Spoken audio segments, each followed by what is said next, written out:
En estos momentos llegan noticias muy dolorosas de todo el país, pero en especial de Cali y de Popayán. A nuestros jóvenes los están hiriendo, torturando, violando, matando.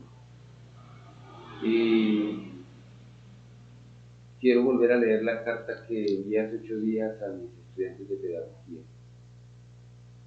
para poder sentirme cerca con ellos y con todos los jóvenes de nuestro país.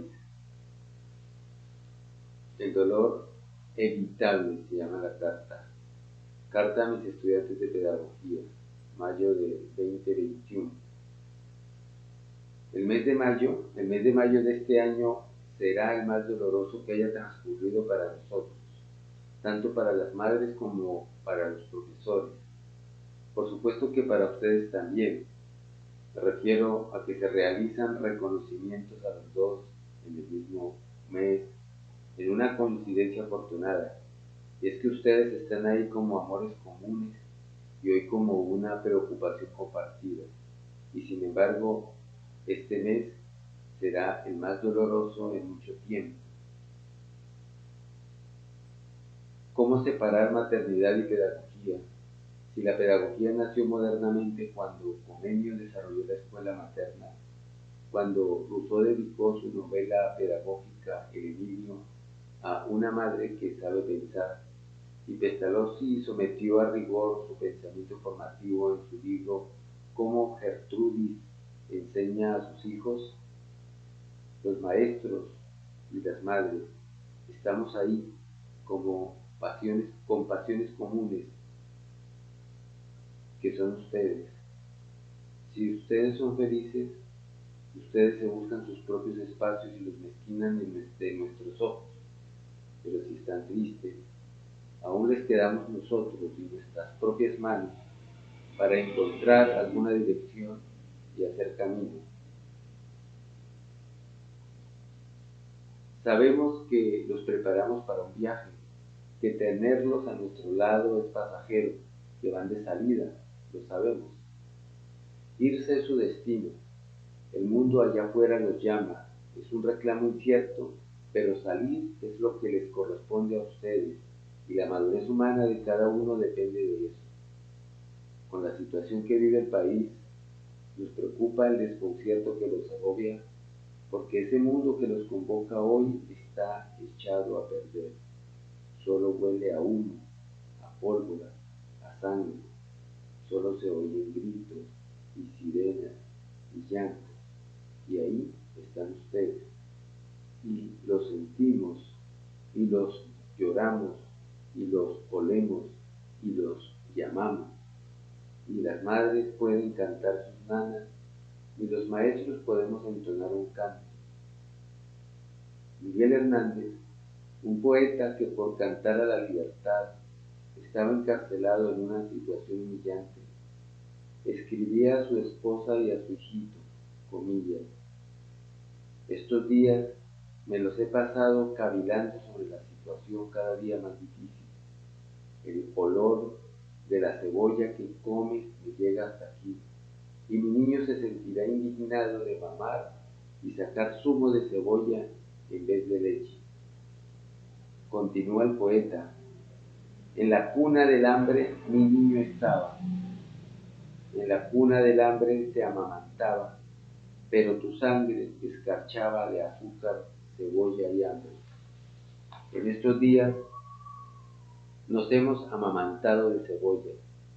Nosotros hemos buscado endulzarla con el sabor de la pedagogía, y en nuestras clases nos hemos nutrido de ese dolor y saboreado nuestra rabia. Tenemos la impresión de que nosotros los jóvenes nos morimos a tiempo, dicen ustedes. Dicen también, comillas, estamos agotados, agobiados. Nos preocupan los compañeros que no han vuelto a casa. Los que nos gobiernan y los que tienen autoridad sobre nosotros parecen desconectados del mundo, desconectados de nosotros. Sentimos mucho miedo. Una compañera recordando a Simón Bolívar anotó: estamos errando. La carga emocional es pesada. Sentimos una gran incertidumbre porque no sabemos en qué va a parar todo esto. ¿Y cómo seguir con los que ya no están con nosotros?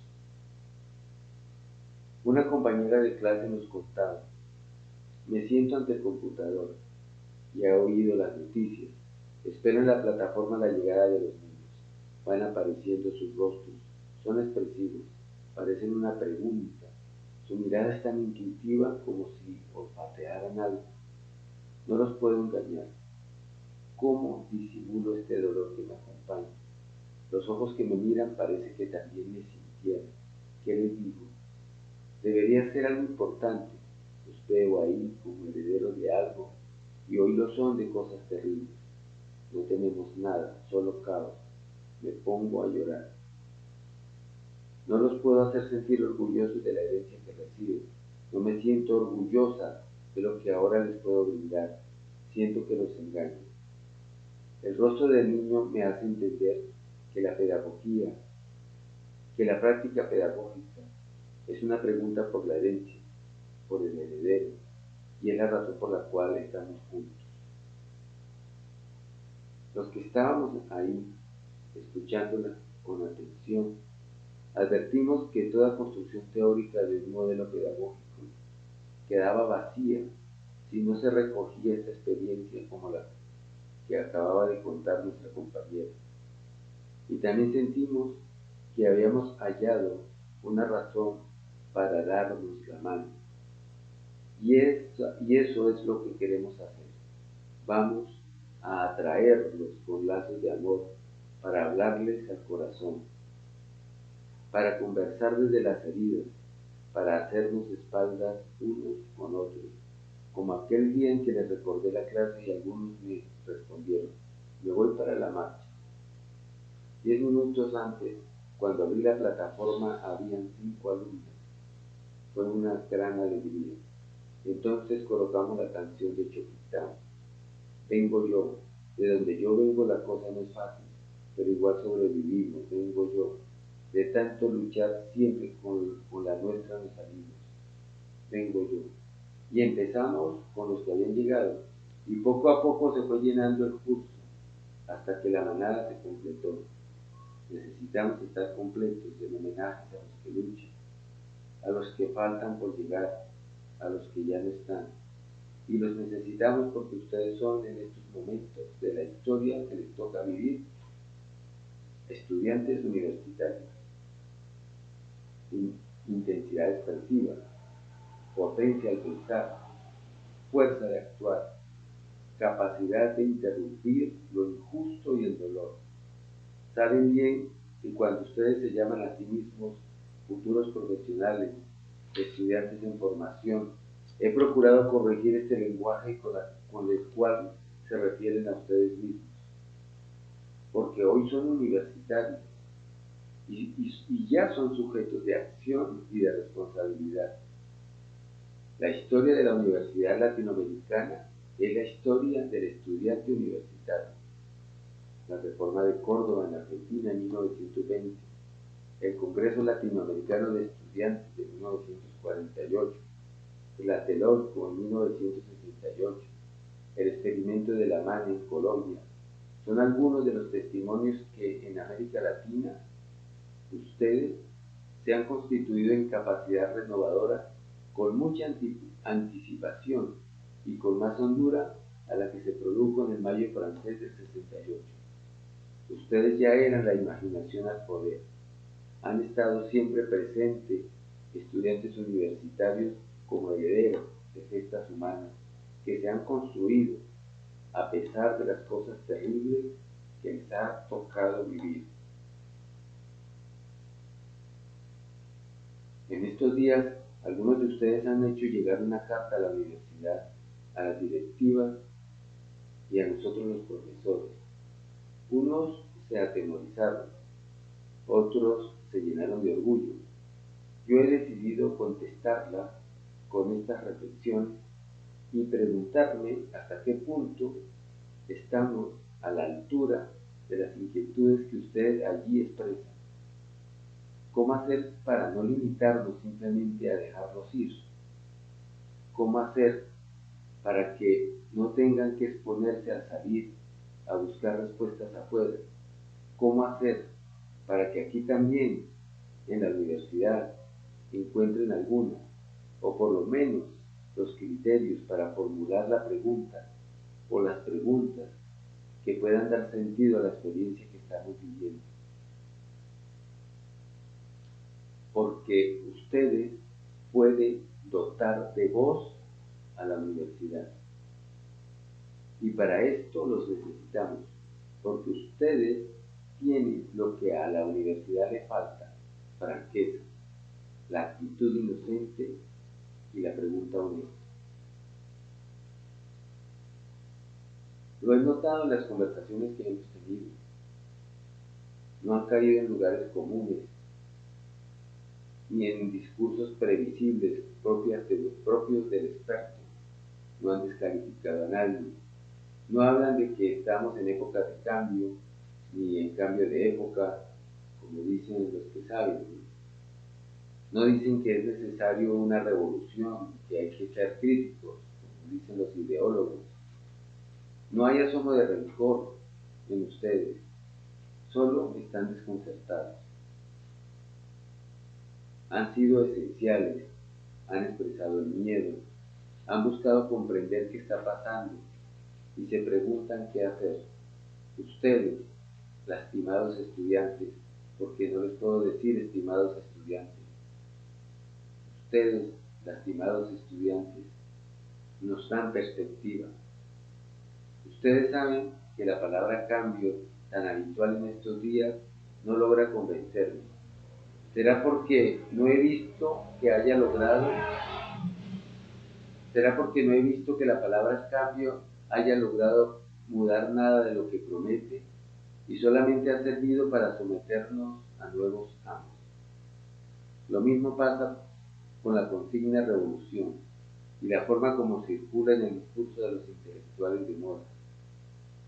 Tal como aprendí en el colegio en la clase de física, una revolución es una medida de rotación de algo que da vuelta sobre su propio eje, o sea que por muchos que da vuelta permanece girando sobre lo mismo. ¿Será por eso que siempre escribimos la misma historia hace 3.500 años desde la aparición de la escritura? Prefiero y quiero ofrecerles a ustedes una palabra que se usaba antiguamente: la restauración de las cosas. Estamos en las calles porque algo se ha resquebrajado, un vínculo se ha roto, un pacto se ha quebrado, una promesa no ha llegado a su cumplimiento, un compromiso se ha postergado, una lealtad se ha traicionado, hay frustración y una desilusión profunda. Ahora no me vayan a acusar de conservador. La restauración de las cosas quiere expresar que el mundo funciona independiente de nuestras comprensiones, que las cosas emiten sus reglas y no dependen de nuestra opinión ni de las creencias que tengamos. Hay que preguntarle a las cosas tal como ellas son. La gente, nuestros compañeros que están allá afuera, reclaman, sabiéndolo o no, la restauración de las condiciones que los hace dignos, la restauración de las oportunidades, salud, empleo, seguridad social, vida digna de vivir y la madre de todas las oportunidades, educación. Se oye constantemente: soy estudiante, yo quiero estudiar para cambiar la sociedad. La gente que está afuera reclama el derecho a un Estado de derecho que haga posible la vida digna. Y no hay vida digna sin bienes de dignidad. ¿Y cuáles son estos bienes de dignidad? Por ejemplo, la salud, la cual, con la reforma que hoy se propone tramitar, quedará convertida en patrimonio de las empresas privadas y no en un derecho fundamental de cada uno de nosotros. La idea de un Estado que no esté por encima de sus habitantes fue un invento griego. Con más precisión, es un invento hecho en Atenas. Otras ciudades griegas como Esparta estaban tan ocupadas de darle palizas a sus vecinos que no tuvieron tiempo de pensar estas cosas. En cambio, los atenienses sí se ocuparon de ellas. Había que crear unas condiciones para la vida buena. Eso tendría que ver con lo siguiente: de tratarnos como iguales a pesar de ser diferentes. A ese trato igual, a pesar de ser diferentes, lo llamaron isegoría. Otro asunto importante era ocuparse de sí mismo, y lo llamaron ethos, ética.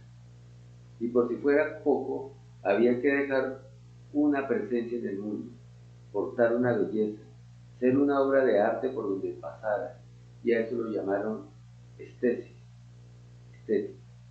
Una cosa es la ética y otra la estética. Pero tratarse como iguales, seguridad, vida ética y vida estética, exigía un lugar, un espacio y unas condiciones que las vinculara, las garantizara y las hiciera posible. Y a eso lo llamaron politeia, política. Se hace necesario el político y el filósofo, también el atleta. Las sociedades se hacen educadoras. Las sociedades se hacen educadoras. Aparece el maestro, sin el cual ninguna vida política es posible. Sin el maestro, ninguna vida política es posible. Ya sabemos que la política no son los partidos ni los dirigentes que ustedes conocen ahora. Ellos representan la distorsión de lo político, sino que la politeia es la condición de vivir como sujetos libres, en sociedades iguales y con condiciones diferentes. No se la fumaron verde como ustedes dicen, era una buena idea, una imaginación bien cultivada, mientras que el espartano moría por la ciudad, por su ciudad, el ateniense procuraba una vida buena en la ciudad. ¿Qué diferencia? No hay causas justas que nos lleven a morir antes de tiempo. No hay fe en la causa por la que se merezca dar la vida, y en toda muerte es mi humanidad también la que perece. Ustedes dirían que el proyecto político de Atenas fue imperfecto, porque, por ejemplo, habían esclavos, y la mujer no se le reconocía como ciudadana. Y sí, por eso este proyecto debe ser completado. Es históricamente imperfecto y siempre hay que hacerle una restauración. A esta restauración histórica de la política se llamó en la modernidad lucha por los derechos humanos. Por eso la lucha forma parte de la política y la lucha por el reconocimiento es parte de la política. Cuando las luchas no son reconocidas, se da cultivo para que brote la violencia. Desafortunadamente, esta violencia muchas veces la hace el Estado, como ahora. Y cuando esto pasa, ya no estamos en sociedades políticas, sino en estados despóticos. Cuando se ejerce la violencia contra el ciudadano, las funciones por las cuales un Estado fue pensado se traicionan. Preguntémonos entonces, ¿Colombia es un Estado político o Colombia es un Estado despótico? Por otra parte, no es verdad que la violencia sea la política por otros medios. Tampoco lo es que la violencia sea la partera de la historia, como dicen algunos. Según los que opinan así, la guerra ha estado presente en las transformaciones del género humano. Al contrario, si ustedes examinan, la guerra se ha constituido en el retroceso de las conquistas humanas. El afán conquistador de Alejandro Magno arrasó con los logros culturales del pensamiento griego. El carácter imperial de Roma oscureció los aportes de las humanitas de Cicerón y el sentido cosmopolita de Marco Aurelio. No hay violencia, no hay guerra que no haya barrido con un proyecto humanizador cuidadosamente formulado por la política, la ética y la expresión estética. Donde aparece la violencia quiere decir que la política ha sido postergada, negada y hecha añicos. A la violencia se le abre una ventana cuando el estado político se le convierte en estado financiero. A la violencia se le abre una ventana cuando los estados políticos se les convierten en estados financieros. Un estado político es el que garantiza la vida libre y en condiciones iguales. Un estado financiero es aquel que hace del salario de sus gobernados en el recurso fundamental para la dotación de ese estado financiero. El estado financiero es depredador. Ya desvalijaron nuestros recursos, ahora vienen por nuestros impuestos. Este proyecto lleva en Colombia 40 años y en los últimos años esto se ha acentuado dramáticamente. Esto revienta la vida de la gente, como lo estamos viendo ahora. Y cuando la gente revienta, como dice Mafalda, la solución es ablandarlos con ejército y policía.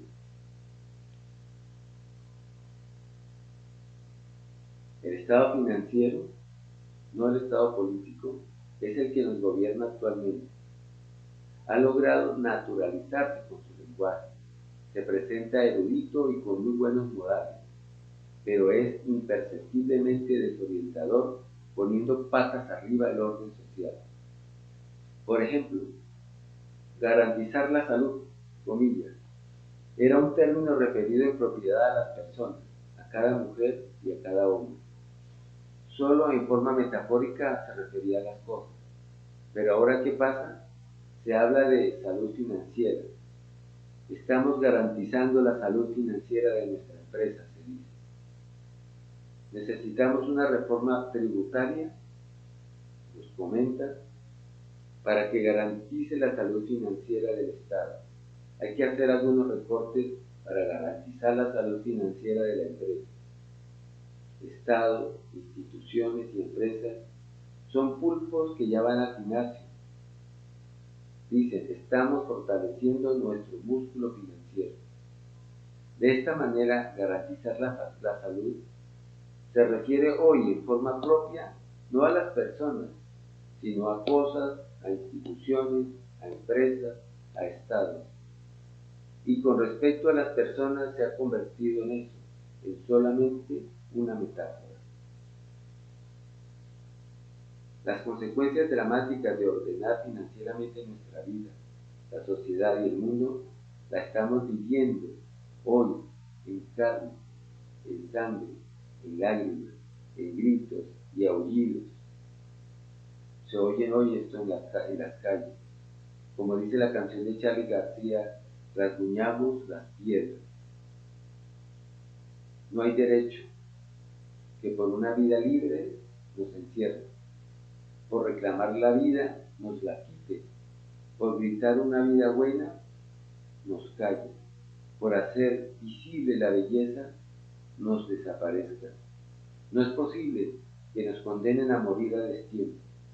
Por eso pienso yo que más que una revolución o la propuesta de una sociedad anarquista o atenernos a un cambio de época, lo que tenemos que hacer es restaurar las cosas, revisar el proyecto de la vida política, sus condiciones, sus límites y sus alcances.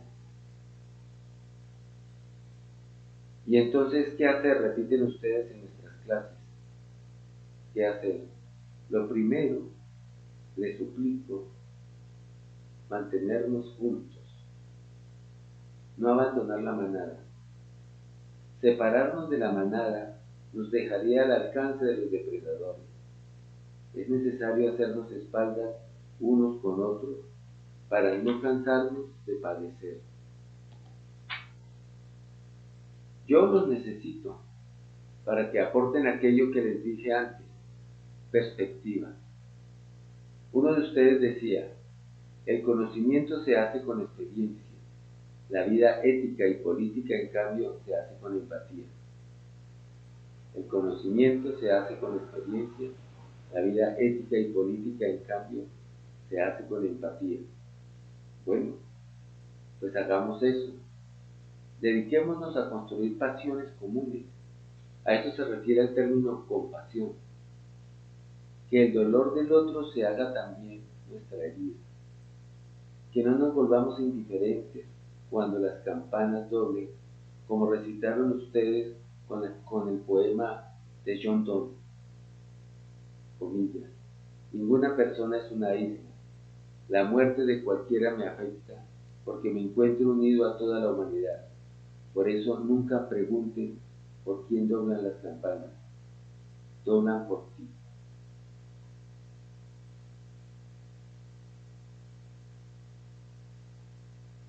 La esperanza es el sueño del que está despierto, dice Aristóteles.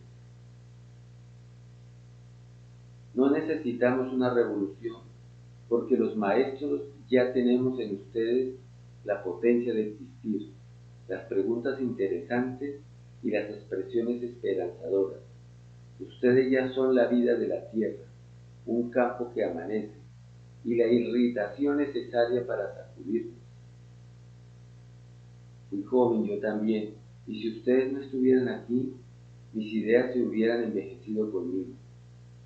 El que ustedes estén aquí me dan ganas de vivir y de no irme a una montaña, a la orilla del río, a vivir como un ermitaño. El mundo es malo, pero ustedes hacen ver que aún ese mundo puede ser restaurado. Espero que los amemos lo suficiente para dotarlos de los recursos que les permitan no perecer cuando salgan a ese mundo. Y espero que ustedes amen lo suficientemente ese mundo al que van, para que no permitan que ese mundo se destruya. Si logramos cultivar este amor por ustedes mismos y por el mundo que les toca vivir, por el mundo que les toca habitar, habremos logrado anclar para la humanidad que viene una esperanza.